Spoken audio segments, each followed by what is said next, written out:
Magandang umaga po sa inyo lahat, mga brothers and sisters. Glory to God sa araw na to. Isinishare ko lang po sa inyo na kapag tuloy-tuloy ang pagsunod mo sa Diyos, walang mawawala sa iyo. Tulad ko, hindi naman ako gaano kalalim sa faith ko, hindi gaano kalalim ang ano ko sa Lord. Pero sa puso ko, lagi ko siyang bit-bit sa buhay ko. So, lagi kong dinadalangin na tulungan niya ako na magiging malalim yung faith ko sa Kanya. Tulad ng karanasan ko sa ginagawa ng Lord sa buhay ko. Nag-iisa lang ako nag-raise ng mga anak ko. Hanggang nakarating ako ng Taiwan. Nakarating ako ng Taiwan. Hanggang sa nakarating ako ng Hong Kong. Sa unang amo ko, overloaded yung trabaho ko. 6 years ako sa amo ko. Ako lang mag-isa, tatlong flat ng bahay. Lagi ko pinagdasal na, Lord, ibigay mo pa sa akin yung magaan na trabaho.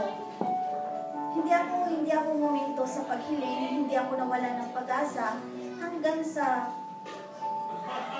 hindi na ako nag-renew ng trabaho, ng kontrata sa amo ko.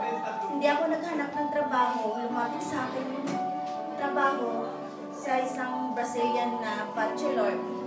So, naging light yung trabaho ko doon. Hanggang sa nag-forgood sila sa Brazil, napunta rin naman ako sa Indian na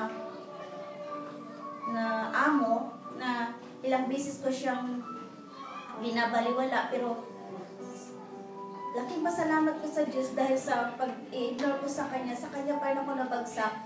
Pero ito pala siya, ang amo kong Indian, siya din pala ang amo na makapagbigay sa akin ng napakagaan na trabaho na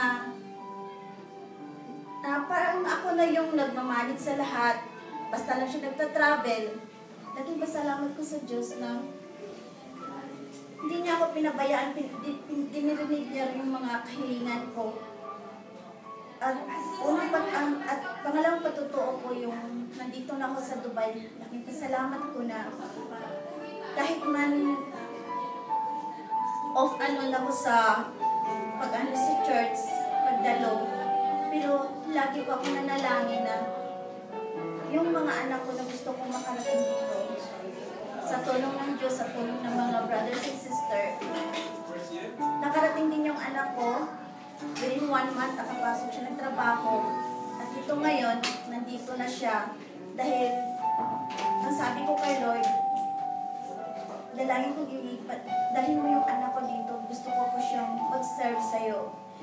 Pero, ito na po yung hinihiling ko sa kanya ngayon na sana sa trabaho niya. Although, maganda yung trabaho niya dahil 4 to 5 hours lang trabaho niya. Pero,